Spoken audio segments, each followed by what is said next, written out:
وہ اس کی اس طرح کی چالاکی اور انداز جھوٹ دیکھ کر حیران سا رہ گیا۔ بڑی مہارت سے جھوٹ بول لیتی ہو۔ وہ ہاتھ اٹھا کر اسے داد دے رہا تھا۔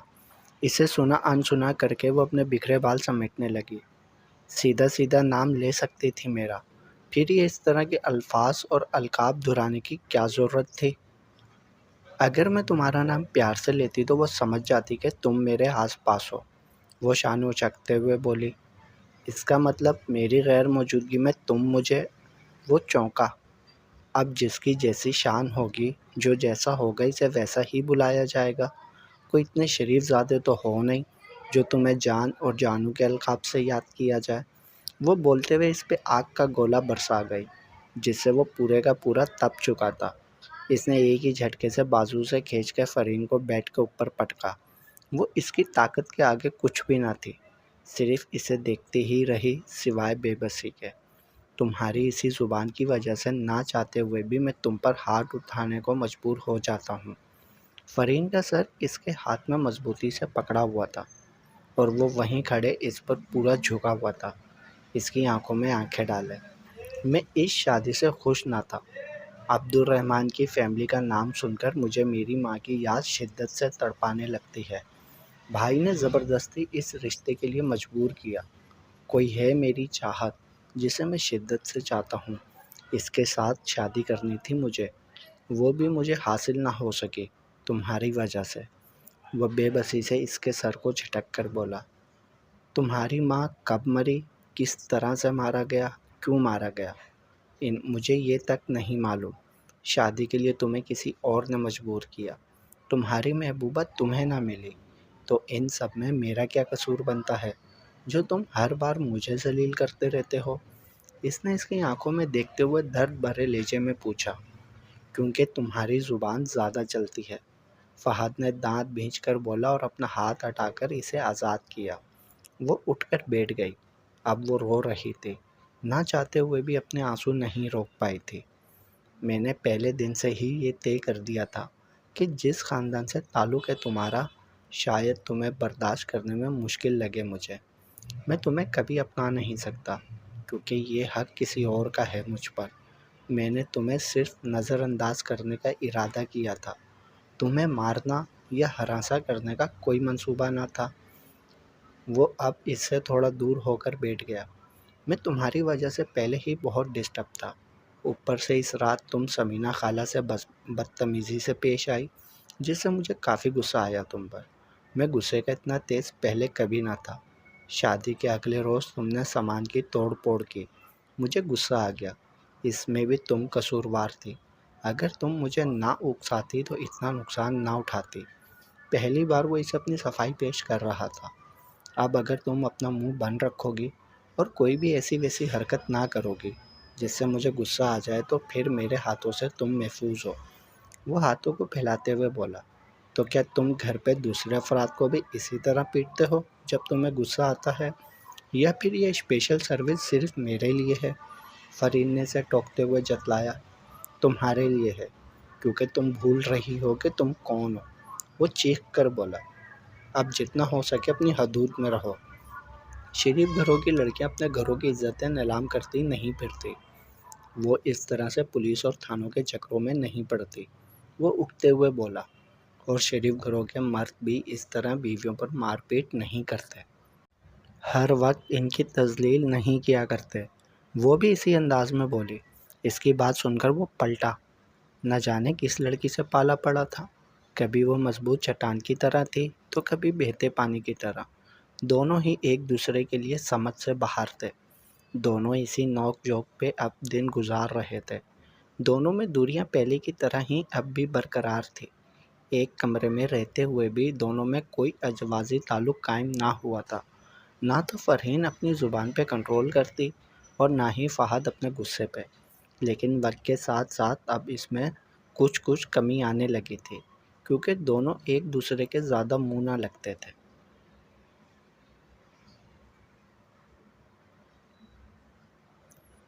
خوشی سے کب ملوا رہے ہو؟ صبح صبح چائے دیتے وقت سترہ نے خوش اخلاقی سے پوچھا۔ واک کرنے کے بعد وہ سیدھا کچن میں آ گیا تھا۔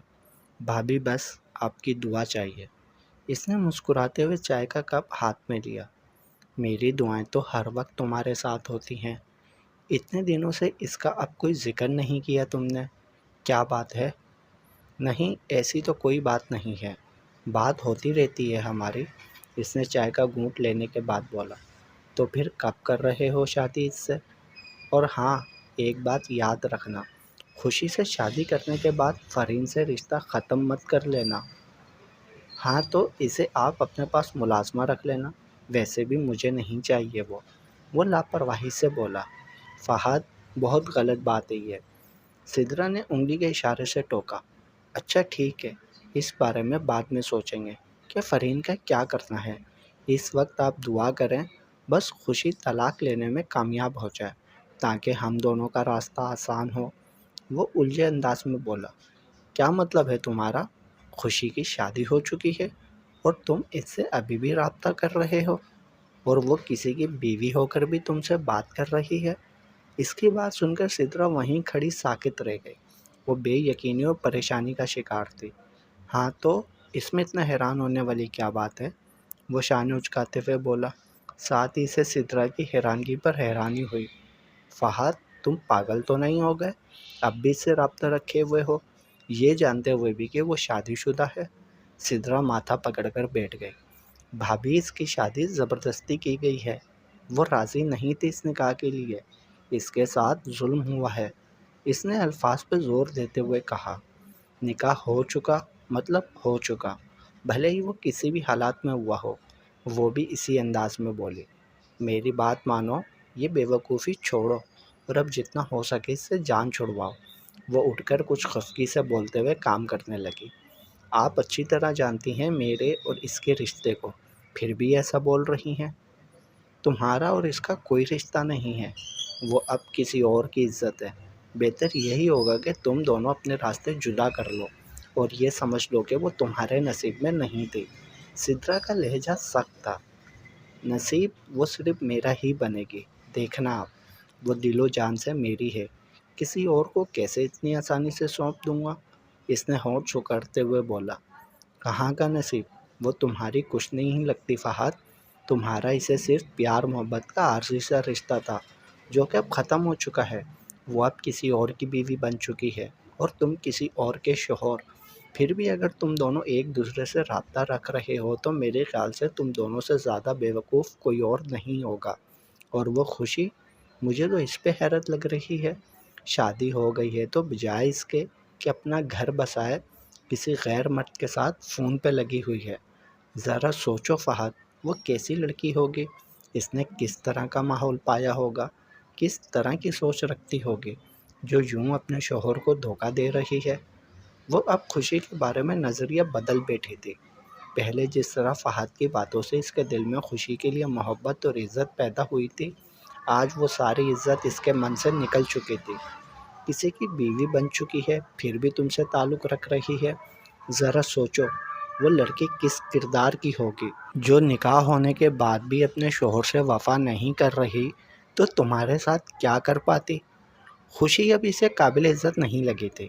یہ بات وہ فہد کو بھی سمجھانا چاہتی تھی، لیکن اس طرح خوشی کی مخالفت فہد کو بالکل بھی برداشت نہ تھی۔ وہ ایسی ویسی لڑکی نہیں ہے، وہ مجھ سے محبت کرتی تھی اور اب بھی کرتی ہے۔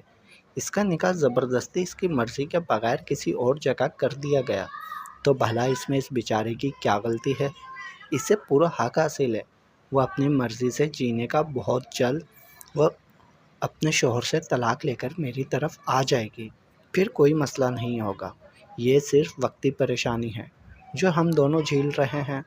وہ سدرا کو قائل کرنے کی کوشش کرنے لگا۔ اس کے دل میں جو خوشی کے لیے شک تھا وہ دور کرنا چاہ رہا تھا، لیکن سدرا پہ اس کی وضاحتوں کا کوئی اثر نہیں ہو رہا تھا۔ فہد، تمہاری غیرت کہاں مر گئی ہے جو کسی دوسرے کی منقوہہ سے ملن کی امیدیں لگائے ہوئے ہو؟ تم کسی دوسرے کی استعمال کی ہوئی چیز کو اٹھانا پسند نہیں کرتے، پھر دوسرے کی بیوی کو اپنانا چاہتے ہو، حالانکہ تمہارے پاس اپنی بیوی ہے جو کہ جوان ہے، بالکل انچھوئی ہے، صرف اور صرف تمہاری ہے۔ تمہیں تو چاہیے کہ اس رشتے کو مضبوط کرو، لیکن تمہیں تو پتہ نہیں کیا ہو چکا ہے۔ بس اب یہی بچا ہے تمہارے لیے کہ کسی کا گھر ٹوٹنے کے انتظار میں بیٹھے رہو گے۔ اور وہ کسی شادی شدہ مرد کے پیچھے اپنا گھر تباہ کرنے پر تلی ہوئی ہے۔ وہ شدید طنز کرتی اس کی طرف دیکھ رہی تھی۔ وہ میری شادی کے بارے میں نہیں جانتی، فہد الفاظ دبا دبا کر بولا۔ لیکن تم تو جان گئے ہو نا اس کی شادی کے بارے میں۔ سدرا نے چپتی نظروں سے اسے دیکھا۔ تم ہی اسے کنارہ کر لو، وہ پھر سے بولی۔ ان کی باتوں سے وہ مٹھیاں بھیجنے لگا۔ وہ مزید کوئی بحث کیے بنا مشکل سے خود پہ قابو پاتے ہوئے وہاں سے چل دیا۔ یقیناً سدرا کی جگہ کوئی اور خوشی کے کردار پر بات کرتا تو وہ اس کی زبان کھینچ لیتا، لیکن یہاں اس کو خاموش رہنا پڑا تھا۔ منیب جلدی بتاؤ کس لیے بلایا ہے؟ وہ ادھر ادھر چوروں کی طرح اطراف کا جائزہ لیتے ہوئے بولے۔ کام تو کچھ بھی نہ تھا، بس کافی ٹائم سے تم سے ملاقات نہیں ہوئی تھی، سوچا تمہیں بلا کر اپنی انرجی بحال کر لوں۔ وہ اس کی گردن کے گرد اپنے بازو حائل کرتے ہوئے کہنے لگا۔ زیادہ باتیں بنانے کی کوئی ضرورت نہیں ہے، جانتی ہوں تمہاری ساری اداکاری کو۔ وہ اس کے ہاتھ جھٹک کر دور کھڑی ہوئی۔ تمہیں میری کوئی فکر نہیں ہے، وہ منہ بناتے ہوئے بولی۔ اچھا، کوئی فکر نہیں، اس لیے اتنا خطرہ مول لے کر اپنی جان کی بازی لگا کر تم سے ملنے کو آتا ہوں، وہ تمہیں پھر بھی میری محبت پہ یقین نہیں آتا؟ وہ اسے کھینچ کر اپنے پاس کرتے ہوئے بولا۔ تم اکیلے خطرہ نہیں مول لیتے، گھر سے نکلنے سے گھر واپس جانے تک خوف کی تلوار میرے سر پر بھی لٹکی ہوتی ہے کہ کہیں کوئی ہمیں ساتھ میں دیکھ نہ لے۔ وہ خوفزدہ لہجے سے بولتی ہوئی باہر کو جھانکنے لگی، جہاں دور دور تک کوئی نظر نہیں آ رہا تھا۔ شام کا وقت تھا، سارے کسان اپنے گھر کو روانہ ہو چکے تھے۔ یہی موقع دیکھ کر اس نے جنت کو کھیتوں کے قریب ایک گودام میں بلایا تھا، جہاں اس وقت کسی کے آنے کا کوئی بھی امکان نہ تھا۔ وہ آرام سے ایک دوسرے سے مل سکتے تھے۔ تو اب جب دونوں نے خطرہ سر پر اٹھا ہی لیا ہے تو اس سے کچھ فائدہ بھی تو لے لینا چاہیے۔ اس نے اپنا بازو اس کی کمر کے گرد حائل کرتے ہوئے کھینچ کر اپنے قریب کیا۔ منیب، وہ اچانک اس عمل سے بوکھلا سی گئی۔ وہ اس کے باریک گلابی ہونٹوں کو دیکھتے ہوئے اس پر جھکنے لگا۔ اسے خود پر جھکتا دیکھ کر اس کی سانسیں تیز ہونے لگی تھی۔ اس سے پہلے کہ وہ یہ گستاخی کرتا، جنت نے اپنے ہاتھ سے زور دیتے ہوئے اس کے ہونٹوں کو دور دھکیلا اور وہ سیدھا ہوا۔ وہ اس کے بازوؤں سے خود کو آزاد کرنے میں لگ گئی۔ اس کی جھنجھلاہٹ منیب کو مزید شرارت کرنے پر مجبور کر رہی تھی۔ وہ اسے مسکان دبائے دیکھ رہا تھا۔ منیب، چھوڑو مجھے، وہ اس کی مضبوط گرفت سے خود کو چھڑانے کی ناکام کوشش کرنے کے بعد غصے سے بولی۔ کمال ہے یار، اتنے جتن کرنے کے بعد تو بڑی مشکل سے یہ موقع ملا ہے اور تم اس سے لطف اندوز ہونے کے بجائے غصہ کر رہی ہو۔ تھوڑی گھڑی کے لیے تو اس ملاقات کا فائدہ لے لینے دیا کرو۔ وہ اس کے رخساروں کو اپنے ہونٹوں سے چھوتے ہوئے اسے آزاد کرتے ہوئے بولا۔ یہاں چوری چھپے آنے کا مقصد یہ نہیں تھا کہ ہم اکیلے میں موقع پا کر ساری حدود پار کر لیں۔ اگر تمہیں اتنی ہی جلدی ہے تو اس رشتے کو حلال بناؤ، پھر ساری حسرتیں پوری کر لینا۔ لیکن تم یہ جو حرکتیں کرتے ہو، اس طرح مجھے اچھا نہیں لگتا۔ وہ ناگواری سے اپنے گال پہ ہاتھ کی پشت پھیرتی ہوئی وہاں سے چل دی۔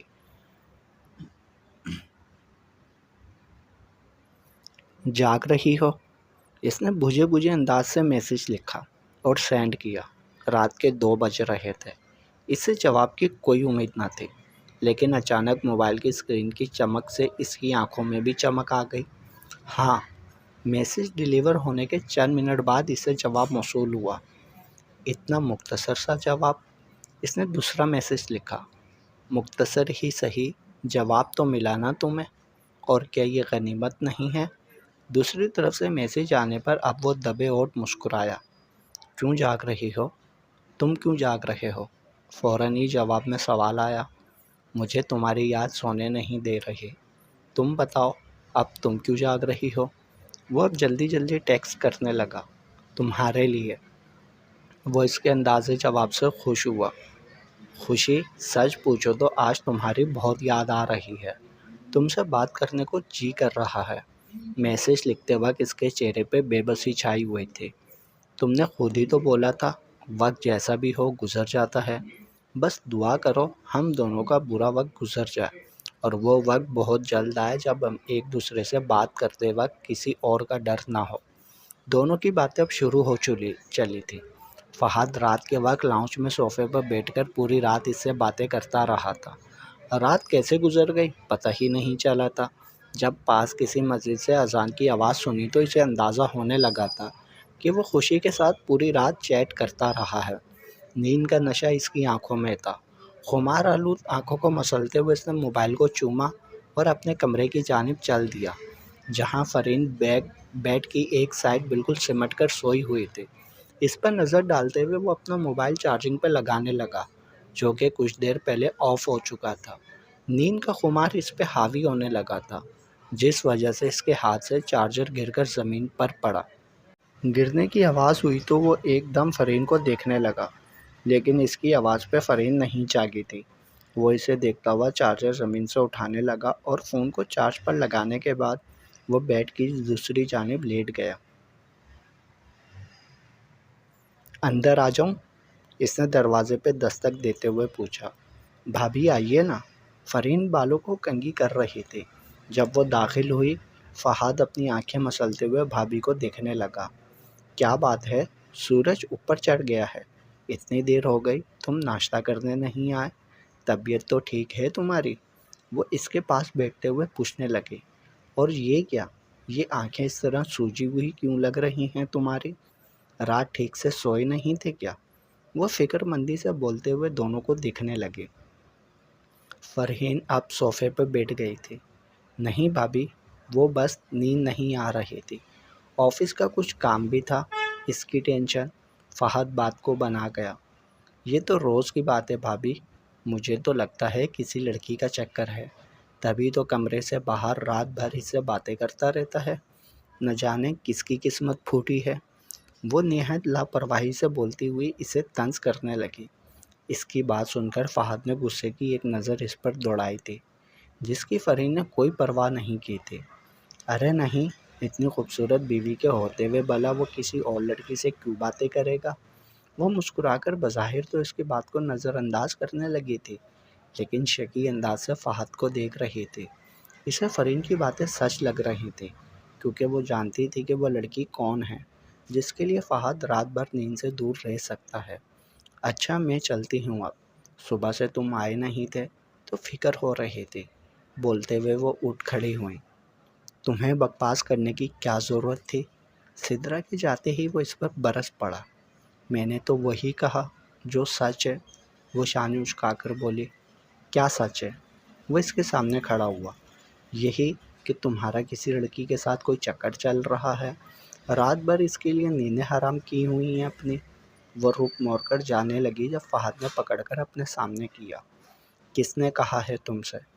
رات کے 3-4 بجے تک کمرے سے باہر نکل کر موبائل فون میں آنکھیں ڈالے ہوئے کچھ ٹیکسٹ کرنا اور پھر بار بار کچھ پڑھ کر اس پہ ہنسنا، کھل کھلا کر اچھلنا، صاف ظاہر ہے عشق کی بازی چل رہی تھی۔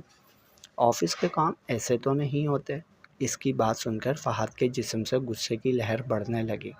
وہ اس پہ طنزیہ انداز میں بولتے ہوئے وہاں سے چل دی۔ اس نے جو ہی رخ موڑا تھا، فہد نے زوردار جھٹکے سے کھینچ کر دیوار سے لگایا۔ تم رات کے اس وقت کیا کر رہی تھی؟ تم بھی عشق کی بازی تو نہیں چلا رہی تھی کسی کے ساتھ؟ فہد نے اسے دیوار کی طرف دبوچ کر بولا۔ ضروری نہیں کہ ہر کسی کا تمہاری طرح چکر چل رہا ہو۔ میں پانی پینے کے لیے اٹھی تھی، تمہیں نہیں دیکھا تو کمرے سے باہر جھانکی، تم شاید محبوبہ سے لگے ہوئے تھے۔ وہ الفاظ پہ زور دیتے ہوئے بولی۔ ہاں، میں اسی سے باتیں کر رہا تھا، جسے آج یہاں ہونا چاہیے تھا، جس جگہ پہ تم کھڑی ہو، اور ایک دن آئے گا تمہارے سامنے اسے اس گھر میں بھی لے آؤں گا اور اپنے کمرے میں بھی، پھر تم کہیں دفع ہو جانا۔ وہ شدید غصے سے گھرایا تھا۔ ہاں تو دیر کس بات کی ہے؟ کرو نا یہ سب، جتنا جلدی ہو سکے کرو، کیونکہ میں بھی مری نہیں جا رہی تمہارے ساتھ رہنے کے لیے۔ وہ بھی اسی لہجے میں بولی تھی۔ مجھے طلاق دے دو، پھر تمہارا راستہ آسان ہو جائے گا۔ وہ بولی۔ میرا یا تمہارا؟ وہ جتلاتے انداز میں بولا۔ یہی سمجھ لو۔ وہ بھی جتلاتے ہوئے بولی۔ اس کا مطلب ہے ضرور تم بھی لگی ہوئی ہو کسی کے ساتھ، کون ہے وہ؟ فہد نے اس کی گردن مڑوڑ کر پوچھا۔ اس کی سانس اٹک کر رہ گئی تھی، وہ سانسیں مشکل سے لینے لگی۔ جب تمہیں مجھ سے نفرت ہے تو پھر آزاد کرنے میں کیوں تکلیف ہو رہی ہے؟ وہ تیز سانسیں لیتی ہوئی آنکھیں پھیر کر بولی۔ فہد نے اپنے دونوں ہاتھ سے اس کے کندھوں کو دبا کے رکھا ہوا تھا، وہ ہل نہیں پا رہے تھے۔ فہد اس کے سامنے تھا اور بالکل قریب، وہ اس پر جھکنے لگا۔ اسے خود پر جھکتا دیکھ کر اس نے اپنا سر دوسری جانب پھیر لیا، جس سے فرین کی گردن نمایاں ہو رہی تھی۔ فہد نے اپنا چہرہ اس کی گردن پر رکھ دیا اور اپنی ناک سے اس کی کان کی لو کو سہلانے لگا۔ فرین کے پسینے چھوٹ رہے تھے۔ چھوڑو مجھے فہد۔ فہد کا نزدیک آنا اسے کمزور کر دیتا تھا۔ اسی بات کا فہد نے ہر بار فائدہ اٹھایا تھا۔ میں تو اپنی محبت کو حاصل کر ہی لوں گا، لیکن تم اب اس غلط فہمی میں مت رہنا کہ تمہیں آزاد کر کے اتنی آسانی سے تمہیں اپنے عاشق کے ساتھ جانے دوں گا۔ وہ سخت لہجے میں اس کے کان میں سرگوشی کرتے ہوئے بولا۔ اس کی بات سن کر فرین کا دل بیٹھ گیا، کیونکہ جہاں تک اس کا اندازہ تھا کہ فہد جس لڑکی کو پسند کرتا ہے، جیسے ہی وہ اس کو مل جائے گی وہ اسے بھی آزاد کر دے گا۔ لیکن فہد نے تو اپنا ارادہ ہی بدل لیا تھا۔ اب اس شخص سے آزادی لینا اور بھی بہت مشکل لگنے لگا تھا۔ وہ اس کی گرفت میں کچھ بھی بولنے سے قاصر تھی۔ اپنے چہرے پر اسے جھکتا دیکھ کر وہ پھر سے سرپٹا سی گئی تھی۔ آخر اس کی نیت کیا تھی؟ فہد اس کے کانپتے ہوئے ہونٹوں کو دیکھ کر اپنے ہونٹوں پر زبان پھیر کر طر کرنے لگا۔ شاید آج اس کے ارادے کچھ اور تھے۔ اسی ڈر اور خوف کو محسوس کرتے ہوئے فرین نے بے بسی سے آنکھیں بھینچ لی۔ بند آنکھوں سے آنسو بہنے لگے۔ جاری ہے بقیہ اگلے پارٹ میں۔ تمام پارٹس کو پڑھنے کے لیے چینل کو سبسکرائب کریں، لائک ضرور کیا کریں اور کمنٹس میں اپنی رائے بھی بتائیں۔ یہ ناول آپ کو کیسا لگ رہا ہے؟